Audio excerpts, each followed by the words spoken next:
যে 20-30 বছর আগে আমরা দেখেছি বাংলাদেশ চলচ্চিত্র উন্নয়ন কর্পোরেশনের গেটের সামনে হাজার হাজার মানুষের ভিড় করে থাকতো, কারণ সেলিব্রিটিদের এক নজর দেখার জন্য। সেই ভিড় এখন নেই, সেই অবস্থান এখন নেই। আপনারা জানেন যে ডিজিটাল যুগ এসছে, ইন্টারনেটের যুগের কারণে চলচ্চিত্র এখন বিভিন্নমুখী, বিভিন্ন ধারায় চলচ্চিত্র বিপণন হচ্ছে। সেই বিপণনের কারণে আমাদের চলচ্চিত্র এখন ডিজিটাল হওয়ার কারণে বিভিন্ন জায়গায় বাংলাদেশের বিভিন্ন অন্যান্য বেশ কিছু প্রাইভেট স্টুডিও হয়েছে, স্টুডিওর মাধ্যমে শুটিং হচ্ছে, চলচ্চিত্র নির্মাণ হচ্ছে, বেশ কিছু সিনে কমপ্লেক্স হয়েছে। আর আপনারা এটাও অবগত আছেন, আমাদের সিঙ্গেল স্ক্রিন যেটাকে সিনেমা হল আমরা বলে থাকি, আমরা একমাত্র বাংলাদেশ চলচ্চিত্র আমরা নির্ভরশীল ছিলাম একমাত্র সিনেমা হলের উপরে। কিন্তু এখন কিন্তু শুধু হল বেস চলচ্চিত্র চলছে না, সারা ওয়ার্ল্ড ওয়েড চলচ্চিত্র চলছে, কারণ ইন্টারনেটের মাধ্যমে চলচ্চিত্র সারা বিশ্বে চলছে। ইন্টারনেটের মাধ্যমে আমরা দেখতে পাচ্ছি সারা বিশ্বে আমাদের বাংলা চলচ্চিত্র প্রদর্শিত হচ্ছে।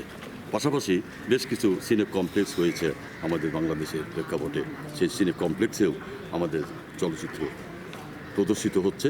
এবং আমি মনে করি চলচ্চিত্র নির্মাণ হচ্ছে, কিন্তু এফডিসিতে ওরকম আগের মতো সেই মারমার কাটকাট অবস্থাটা নেই। কারণ এখন যেহেতু বিশ্বমানের চলচ্চিত্র আমাদেরকে নির্মাণ করতে হয়, শুধু এফডিসি মুখী আমরা চলচ্চিত্র নির্মাণ করতে পারছি না।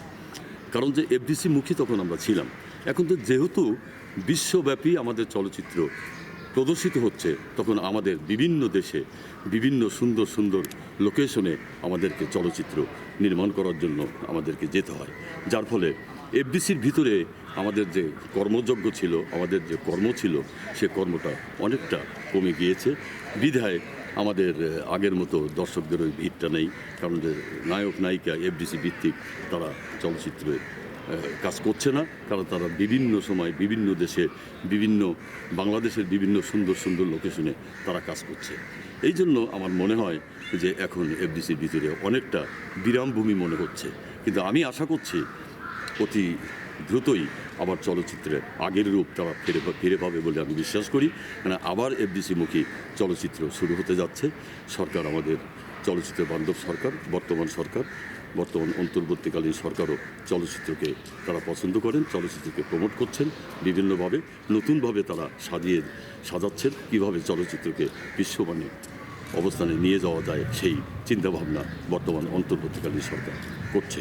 তা আমি আশা করব যে আমাদের চলচ্চিত্র আবার সেই স্বর্ণালী যুগে হয়তো আমরা ফিরে যেতে পারবো না, কিন্তু একটা অবস্থানে অবশ্যই আমরা যেতে পারবো বলে আমরা বিশ্বাস করি।